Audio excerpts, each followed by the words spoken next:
Assalamualaikum warahmatullahi wabarakatuh. Salam. Selamat datang di podcast harian Ujung Pandang Express UPEX.id.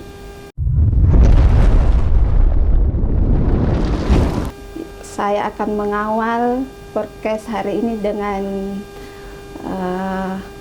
orang yang sangat istimewa, yang sangat merakyat dan mengikuti punya peran penting dalam dunia usaha di Sulawesi Selatan. Bersama saya Sukawati dan beliau adalah Bapak Bahtiar Baso, SPD MM. Beliau adalah Korwil Sulawesi Selatan Garda Transbumi Kementerian Koperasi dan UKM Republik Indonesia periode 2022. Pak Bahtiar, Aku Mandiri adalah mungkin bagian dari ya. Mungkin bisa dijelaskan ke kami, kepada pemirsa harian Ujung Pandang Express, apa Aku Mandiri dan bagaimana perannya dalam dunia usaha.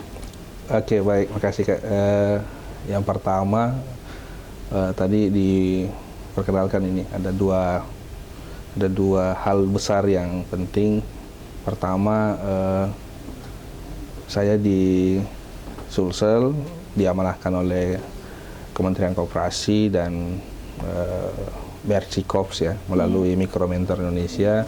Ada program namanya Garda Transbumi atau orang kenal dengan transformasi formal usaha mikro transbumi. Jadi ada proses transformasi usaha dari yang lama dengan model digital.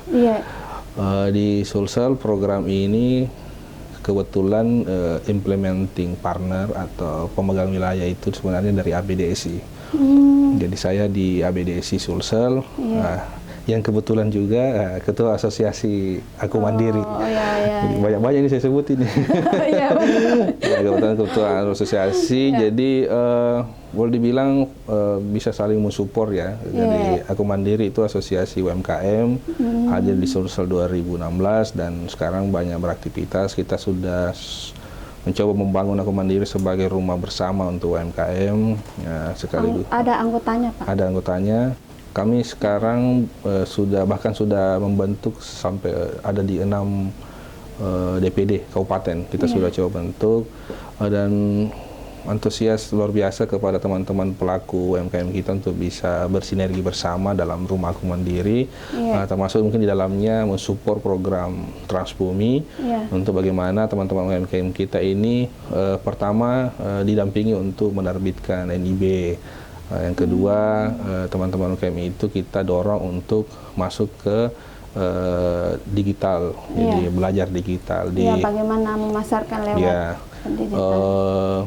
Melalui platform Mikromentor Indonesia, UMKM kita dorong ke sana untuk di sana. Di sana ada banyak kelas, jadi teman-teman bisa belajar soal digital, soal cyber, soal apapun, bagaimana soal marketing, bagaimana soal menyiapkan produk mereka untuk di pasar digital dan segala macam. Tapi yang penting di tahun 2022 ini mendorong pelaku usaha untuk punya legalitas formal, khususnya NIB, sesuai amanah Undang-Undang Cipta Kerja. Jadi lahirnya Undang-Undang Cipta Kerja, kemudian mendorong pelaku usaha kita ini sekarang sistem perizinan berbasis terintegrasi. Jadi sekarang tidak ada itu kayak dulu itu harus ada sing ini. Ribet dari lurah dulu kemana dulu. Jadi itu sekarang tidak ada. Lama betul. Sekali. Sekarang salah satu hal positif lah sebenarnya yang dari orang banyak berdebat soal Cipta Kerja ya kemarin. Tapi salah satu hal yang positif ternyata salah satu amanahnya adalah bagaimana perizinan terintegrasi melalui PP nomor 5, kemudian turun perizinan terintegrasi berbasis risiko. Jadi sekarang dan di PP nomor 7 soal perlindungan, pemberdayaan dan pemberdayaan dan perlindungan UMKM. Sekarang kelasnya lebih mudah lah tuh. Walaupun memang secara global banyak hal yang mungkin memang perlu untuk dilakukan, khususnya soal transformasi ini. Sekarang yang dipikirin bagaimana pedagang-pedagang, bagaimana ibu-ibu ini yang tidak punya handphone, punya NIB ya. Ini kan yang tantangan tersendiri. Nah, kita bicara digital, tapi di satu sisi ada banyak pelaku UMKM kita yang justru jangankan ya handphone saja mungkin mereka masih belum berbasis Android atau mungkin iOS, hanya yang jadul-jadul mungkin aja.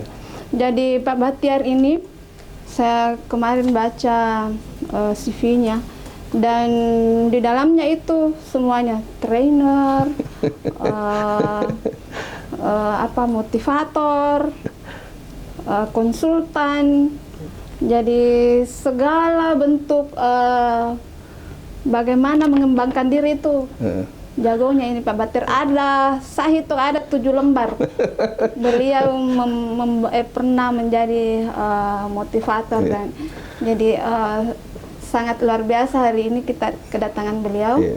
Ya, jadi tantangan terberat itu sebetulnya apa ini di UKM kita? Sebagaimana ini UKM ini kan dari datanya pemerintah bahwa sektor yang di saat COVID menimpa kita, sektor yang terdampak. cukup terdampak adalah UKM. Pertanian yang tidak tersentuh, tapi ada UKM sebetulnya yang ada yang muncul, ada yang redup di saat COVID ini. Mungkin di sini laporan Pak Batiar ini. Apa tantangan terberatnya ini Pak? Itu. Jadi sekarang kalau disimpulkan tadi itu Kak, profesi saya ini lelaki panggilan. Jadi, supaya tidak panjang sebagai ini, saya panggil saja. Kapan saya bisa dipanggil ke UPEX, dipanggil kemana, dipanggil pokoknya lelaki panggilan, sampai bahkan brosur. Jadi mungkin karena saya selalu bercoba untuk mengimani apa yang menjadi kesepakatan. Kalau hari ini bangsa ini menganggap bahwa 98% perekonomian itu ditopang oleh UMKM. Makanya saya berpikir bahwa UMKM ini harus dijaga. Kalau memang betul mereka yang menopang, dan itu harus konsisten, tidak hanya slogan, tidak hanya, tapi memang kita harus dorong itu. Nah, sekarang kemarin ada 2 tahun lebih kita masuk ke fase pandemi ya. Jadi luar biasa lah. Bahkan banyak teman-teman kita sekarang ini masih berusaha untuk hidup kembali. Ada memang yang sampai sekarang belum bergerak, masih mencoba untuk kita coba mereka ke akses pembiayaan, dorong ke ini, tapi memang mencoba untuk ini. Di Sulsel saja misalnya cukup baik lah sebenarnya. Dari data ini kan ada sekitar 1,3 sampai 1,5 jumlah pelaku UMKM kita di Sulsel. Itu di fase pandemi ada sekitar, kalau bicara jumlah sebenarnya ada sekitar hampir 2 juta malah yang dapat BPUM itu. Saya tidak tahu, berarti 2 BPUM luar biasa lah. Harusnya memang negara Sulsel ini cukup baik lah. Bahkan memang di sekarang pertumbuhan ekonomi kita cukup baik lah dibandingkan dengan provinsi lain. Cuma di sisi lain ya, apalagi sekarang kan BBM naik lagi kan, jadi jadi pukulan baru kita menolak, nanti dianggap tidak pro terhadap program pemerintah. Kita terima, tapi di sisi lain UKM kita harus kita lihat juga bahwa memang mereka ini agak sulit. Di mana pertama, kalau saya bicara secara teknis, tapi ini biasa pernyataan ini agak dibantah oleh beberapa pemerintah. Yang pertama, kelas amanah Undang-Undang Cipta Kerja itu merubah kelas usaha mikro. Dulu mikro itu 250 ke bawah. Sekarang mikro itu di bawah 2 miliar. Artinya apa? Sekarang di kelas mikro itu ada banyak orang, ada banyak pelaku usaha, karena dia semakin gemuk. Yang dulunya ada di kelas kecil, itu sekarang turun ke mikro. Persaingan di mikro lebih besar. Mungkin bahasa sederhananya mungkin ada rumah makan atau mungkin ada industri bakery, itu akan bertarung di kelas yang sama dengan mungkin penjual roti yang keliling, karena kelasnya sama-sama mikro. Nah, di satu sisi pemerintah juga mendorong misalnya belanja negara 40% itu ke UMKM. Itu bagus. Cuma yang jadi pertanyaan, kalau ini 2 hal digabungkan, yang bisa masuk ke pasar e-katalog ke bahasanya ke pemerintah, itu kan jadinya hanya mereka yang kelas mikro, tapi sebenarnya mereka ini besar ini. Memang betul dia adalah mikro, tapi semuanya lebih besar ini yang omsetnya sudah miliaran, karena di bawah 2 miliar mereka kelas mikro. Tetapi padahal sebenarnya yang mau kita dorong ini adalah mereka-mereka yang justru di bawah itu, kecil, misalnya seperti apa. Dan sampai hari ini tidak ada satupun instrumen yang bisa memberikan gambaran kepada kita semua bahwa di fase-fase kelas-kelas itu seperti apa kondisinya. Tidak ada. Sekarang yang mikro, ultra mikro atau startup naik itu ada berapa persen, siapa-siapa orang itu tidak ada. Makanya memang kita berharap dengan hadirnya digital, sistem database misalnya ke depan ini kita bisa tahu persis ini berapa sih jumlah UMKM di kelas mikro itu sebenarnya ada berapa. Bahkan kalau mungkin kan kita bisa bikin turunan regulasi yang baru yang bisa lagi membuat kelas berbeda lagi. Misalnya untuk yang dapat akses program itu misalnya mereka yang di kelas ini. Untuk program pembinaan misalnya yang begini, itu kan harus lebih kelihatan supaya ya itu tadi program ini tepat sasaran. Jangan karena programnya bantuan, semua mengaku mikro kan. Lebih begitu program ya itu kan agak arsus juga. Padahal di sisi lain ini kan ada satu kementerian yang butuh banget ini, namanya Kementerian Keuangan ini kan butuh banget uang ini, selalu merasa kurang kan. Penerimaan pajak kita kurang terus nih, akhirnya kemarin subsidi dicabut untuk bagaimana menstabilkan kondisi keuangan, dan ya itu semuanya kita mau dorong. Termasuk saya selalu sampaikan bahkan tahun kemarin itu kita sudah edukasi pajak ke UKM. Saking kita cintanya nih ke bangsa ini, ayo kita bikin NPWP, ayo jadi ayo wajib pajak supaya kita bantu di negara ini. Sisa bagaimana pemerintah untuk kembali, bagaimana program pajak itu bisa kembali ke mereka ini dalam bentuk program, dan program yang betul-betul sesuai dengan yang mereka, bukan hanya sebatas dibuat formalitas saja misalnya, atau contohnya misalnya kayak bantuan. Sekarang ada BLT. Pertanyaannya betulkah itu BLT hasil dari pencabutan subsidi? Karena atau justru karena BLT ini, karena setahu saya BLT setiap tahun tetap ada, sama saja. Mungkin judulnya saja yang diganti mungkin. Nah ini persoalan juga ya, itu ini yang tidak banyak kita tahu. Cuma ya itulah, kalau kita kritis biasa agak. Tapi prinsipnya tadi, kalau di kami di Transbumi dorong soal transformasi formalnya. Jadi teman-teman kita yang UKM sekarang yang belum punya akun OSS, yang belum punya NIB, ayo hubungi Garda Transbumi. Nanti kita bantu. Kalau tidak bisa bikin, kita bikinkan. Nah, pokoknya, dan itu semua tidak ada dibayar. Pokoknya mau bikinkan siapapun itu, yang penting ada di Sulsel. Mungkin bisa langsung disebutkan bagaimana caranya menghubungi. Jadi di program Transbumi, karena kan Sulsel dapat ini 2022, kebetulan di program 2022 ini ada 7 provinsi, dan kebetulan di Sulsel salah satunya.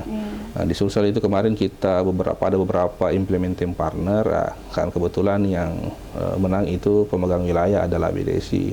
Kami ada 50 orang di Sulsel yang siap membantu masyarakat untuk membuat NIB. Jadi ada 50 orang di beberapa kabupaten, mungkin tidak sampai 4 ya. Kita kurang di Luwu, mungkin Luwu Timur, Luwu Utara itu tidak ada, tapi bisa dibantu teman-teman yang di sana lewat teman-teman yang ada di provinsi. Jadi itu bisa teman-teman masyarakat, seluruh masyarakat Sulawesi Selatan, bahkan masyarakat di luar Sulawesi Selatan yang butuh NIB, yang belum bisa mengakses, sebenarnya kan bisa ke kantor PTSP, sistem perizinan kan bisa ke sana. Tapi kalau misalnya tidak mau ke sana, karena OSS itu bisa dibikinkan di rumah pun bisa, itu bisa menghubungi kami, bisa ke bisa DM ke Instagramnya Garda Transbumi Sulsel, itu silahkan saja, nanti akan diarahkan. Misalnya saya ada di kabupaten ini mau dibikinkan itu, nanti kita masukkan. Bahkan kalau tidak salah tahun ini kan Presiden Jokowi akan ke Makassar, mungkin Oktober atau November, dalam rangka penyerahan nomor induk berusaha kepada UMKM. Harusnya mungkin bulan kemarin, cuma karena Pak Menteri minta Pak Gubernur Pak Presiden datang ke Makassar, makanya berubah. Dan Garda Transbumi termasuk pihak yang akan mensukseskan program itu. Jadi kita dorong. Kemarin saja di Papua kita bantu teman-teman di Papua untuk bagaimana percepatan, ya sebenarnya lebih program percepatan karena program pemerintah itu bagaimana UMKM kita punya NIB semua cepat. dan itu dibikinkan gratis. Jadi teman-teman kita gratis. Jadi tidak boleh. Lagi masalahnya. Iya. Ya, kita bilang ke UKM silakan Sudah aja. gratis. Kalau ada lembaga yang membayarkan boleh silakan saja. Tapi kalau jangan UKM yang bayar. Jangan UKM. Kalau UKM, tapi misalnya UKM binaannya bank ini, UKM binaannya lembaga ini, lembaganya mau bayarkan, silakan saja bayar jasa. Tapi di kami tidak, program ini gratis dan siapapun masyarakat untuk mau bikin NIB, ayo kita bikinkan. Silakan di DM saja di Transbumi Sulsel, nanti kita bikin. Atau teman-teman mau lihat kegiatannya seperti apa, itu bisa. Kita bisa buatkan. Bahkan sampai hari ini sudah ribuan ini yang kita buat ini. Dan semuanya jadi cukup antusias UKM Sulsel untuk buat ini. Karena ke depan ini memang itu tadi yang saya sampaikan. Amanah undang-undang ini kan mendorong sistem perizinan terintegrasi. Jadi kan dulu kalau bukti kita sebagai warga negara kan ada namanya nomor NIK, nomor induk kependudukan. Nah, jadi dimanapun bahkan EKTP sekarang tidak perlu mengganti nomor. Kita pindah ke provinsi mana, NIK itu tidak berubah, Jadi cuma makanya kentara itu kalau di saya di NIK-nya 7371 berarti orang Makassar ini, walaupun dia di Jakarta tinggal, walaupun masih kentara itu. Jadi gampang sekarang ditebai di orang yang mau dia pindah alamat, pindah KTP, tapi nomornya 7371 berarti dia orang Makassar atau pernah tinggal di Makassar. Nah, begitupun dengan NIB.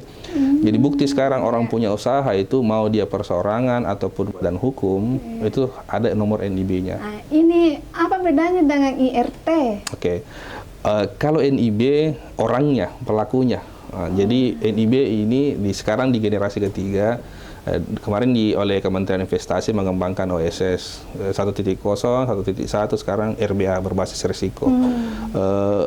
NIB itu nomor induk berusaha orangnya, Kak. Jadi kita kalau pelaku usaha, jadi bukan nama usahanya. Bukan, kita pelaku usaha, berarti kita ini ada NIB nomornya ini. Kalau kita ini sebagai badan usaha juga ada, ini nomornya badan usaha ini nomor NIB-nya tetap ada. Nah, nanti ada penanggung jawabnya si A, si B, si C. Untuk usahanya itu menyesuaikan. Jadi sekarang NIB itu ada 2 lembar. Lembar pertama ini nomor induk berusaha dengan identitas orangnya atau identitas penanggung jawabnya misalnya. Itu tidak akan berubah itu. Kecuali misalnya berubah alamat, tapi nomornya tetap sama. Usahanya bisa berubah. Nanti di lembar kedua itu KBLI. Jadi ada usaha berdasarkan kode KBLI-nya. Misalnya UPEX ini misalnya di percetakan, publikasi ataupun apa. Nanti dia KBLI nomor berapa. Bahkan di situ ternyata ada lagi bisnis digitalnya. Itu nanti jadi bisa 2 lembar, bisa lebih dari 1 jenis usaha, tapi NIB-nya cuma 1. Nah, jadi nanti begitu, jadi bukti bahwa si A atau bukti bahwa badan usaha ini adalah adalah pelaku usaha di Indonesia, dia harus punya NIB. Bahkan kantor perwakilan luar negeri itu pun harus punya nomor induk ketika mereka punya kantor di Indonesia. Jadi itu modelnya, Kak. Jadi kalau PRT itu sebenarnya ke legalitas produknya. Jadi itu ada juga di OSS itu sekarang. Jadi kita di OSS itu One Single Submission aplikasi itu teman-teman pelaku usaha didorong bikin aplikasi, didorong bikin akun. Nah, setelah bikin akun dia didorong untuk bikin NIB. Nah, misalnya kalau KBLI-nya adalah KBLI pangan, misalnya pangan, makanan, minum dan segala macam, secara otomatis oleh sistem itu akan bisa membuat QRST sendiri di situ. Nggak kayak dulu harus lagi ke Dinas Kesehatan, harus lagi ke WPO. Sekarang di situ bisa. Jadi yang dikembangkan OSS ini ada beberapa kementerian lembaga ini sudah kerjasama di situ, Pak. Jadi di situ ini dibikin semua. Misalnya SNI, terus halal, terus beberapa perusahaan-perusahaan kontraktor yang harus ada izin. Dia tetap harus melengkapi legalitas. Di situ kan ada bahas resiko, Kak. Jadi ada resiko. Kalau dia resikonya rendah, kan nanti kan ada validasi. Kalau dia masuk kategori resiko rendah, berarti NIB cukup, nggak perlu ada izin yang lain. Jadi kalau perdagangan, gade-gade, atau mungkin kue-kue yang bahannya tidak perlu harus ada zat-zat yang ini, dia masuk kategori rendah. NIB tidak perlu dia urus apa-apa yang lain, pokoknya NIB saja, tidak perlu ada ini, ada dapat NIB. Tapi kalau dia menengah rendah, misalnya, itu biasanya harus ada surat pernyataan. Nah, itu surat pernyataan kita klik-klik saja. menyatakan soal SPPL misalnya soal limbah lingkungan. Oke, saya menyatakan bahwa saya akan mengurus sampah saya itu dicentang-centang keluar semua. Bahkan kalau misalnya kita di mana dari Kota Makassar, Kabupaten Goa, itu langsung muncul itu Kak. Jadi kopnya itu kop daerah, bertanda tangan bupati, bertanda tangan wali kota. Langsung otomatis. Nah, kalau kita masuk resiko menengah tinggi, baru misalnya izinnya bukan pernyataan tapi izinnya diverifikasi oleh lembaga terkait. Misalnya soal BPOM misalnya dengan BPOM dengan surat izin edar dengan BPOM misalnya. Terus ada izin-izin misalnya kayak yang kontrak konstruksi yang bangga itu kan butuh apa itu kan ada yang ini itu biasanya harus diverifikasi 3 bulan tapi dia statusnya NIB-nya sudah ada, nomornya sudah ada, sisa izin-izin itu dia harus miliki. Kecuali terakhir itu adalah risiko tinggi, itu beberapa hal lagi yang betul dia ini. Tapi prinsipnya sangat memudahkan karena NIB itu tidak perlu ke kantor pemerintah, biar di rumah kita bisa bikin. Yang penting gampang sekali. Yang penting ada NIK-nya, ada nomor WhatsApp atau email untuk dipakai verifikasi awal untuk buat akun.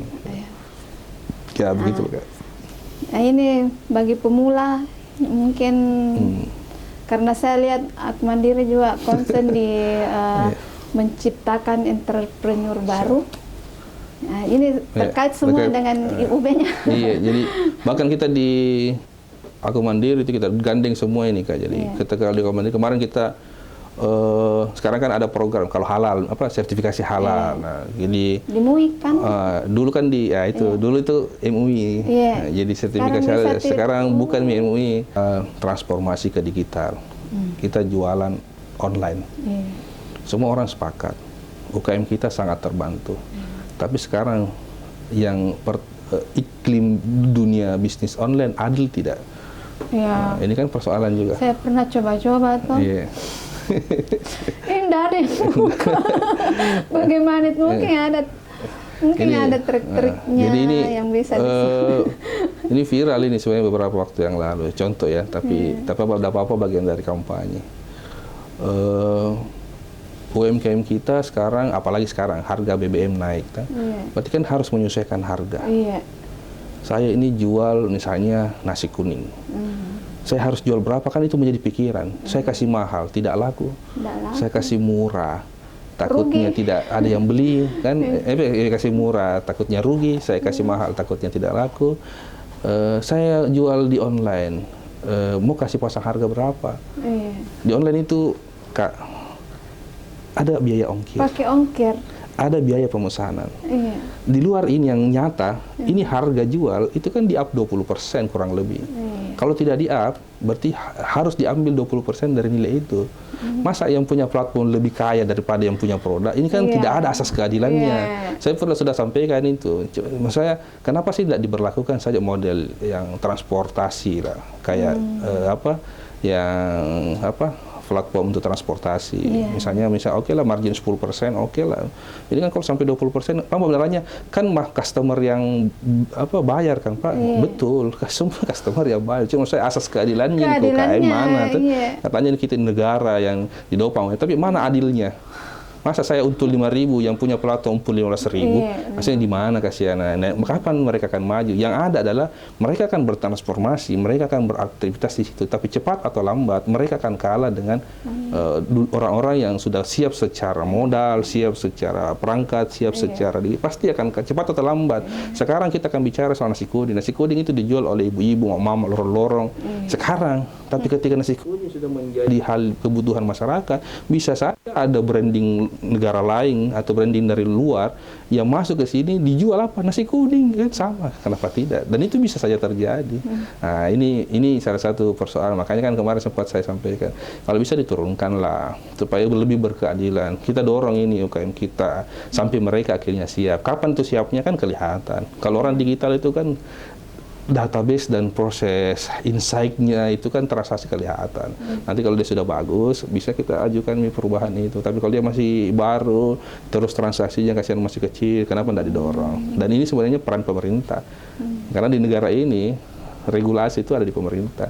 Tidak ada yang boleh melakukan hal-hal di luar dari apa yang ditentukan oleh negara kita melalui pemerintah.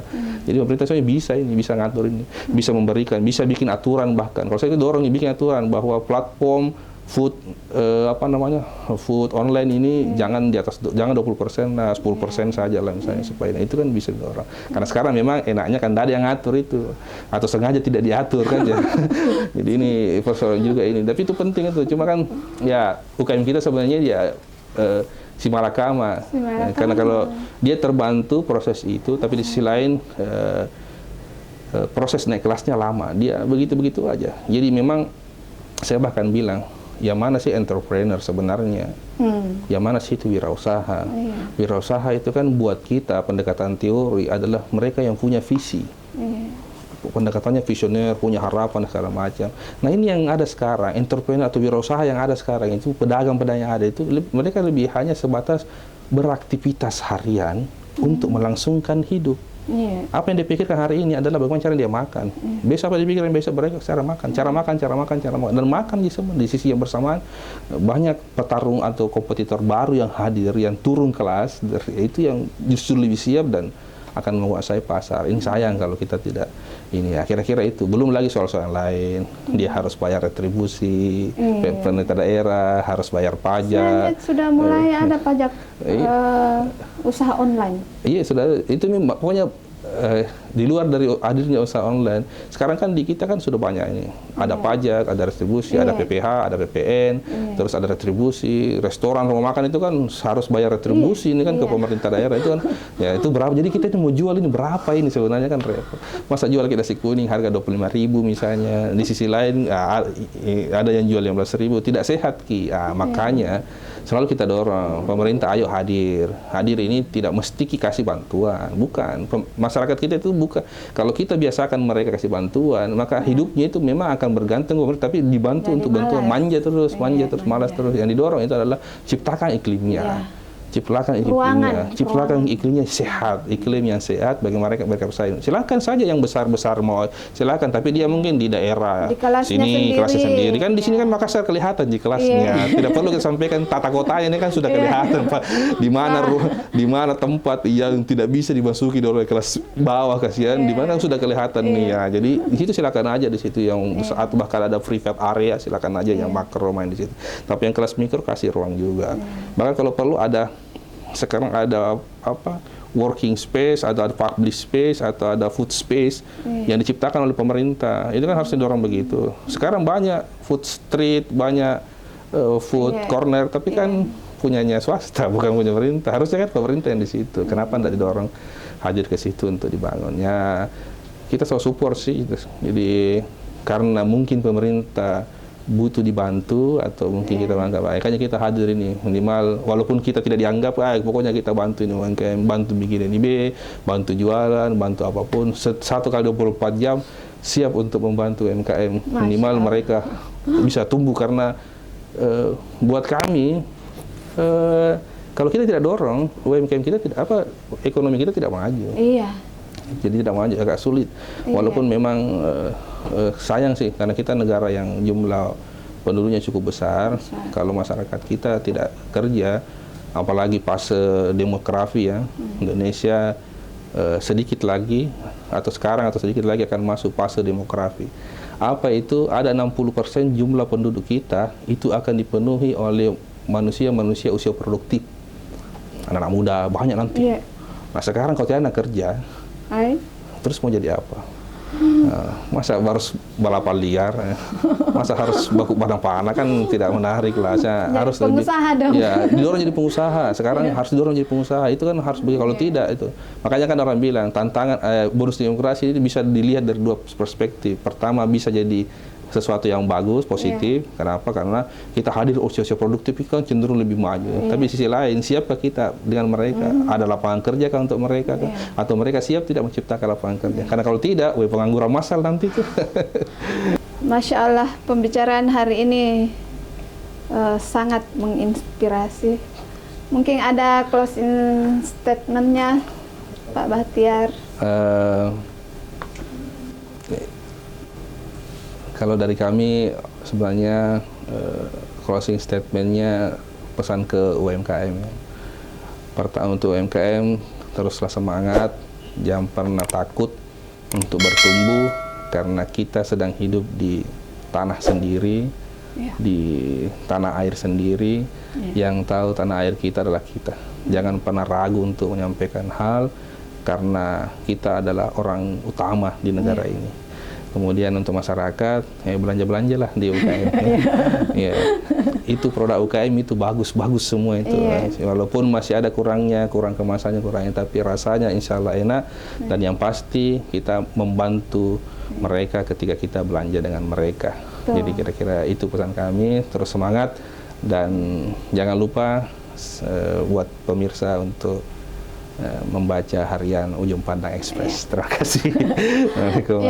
Jadi perbincangan kami dengan Pak Bater ini akan hadir di YouTube UPEXCO ID, kemudian bisa didengarkan melalui Spotify, ya, dan bisa dibaca beritanya di online harian UPEXCO ID dan di surat kabar harian Ujung Pandang Express. Demikian pertemuan kali ini, semoga bermanfaat. Billahi taufiq wal hidayah. Wassalamualaikum warahmatullahi wabarakatuh. Waalaikumsalam warahmatullahi wabarakatuh. Terima kasih, Kak. Terima kasih, Kak.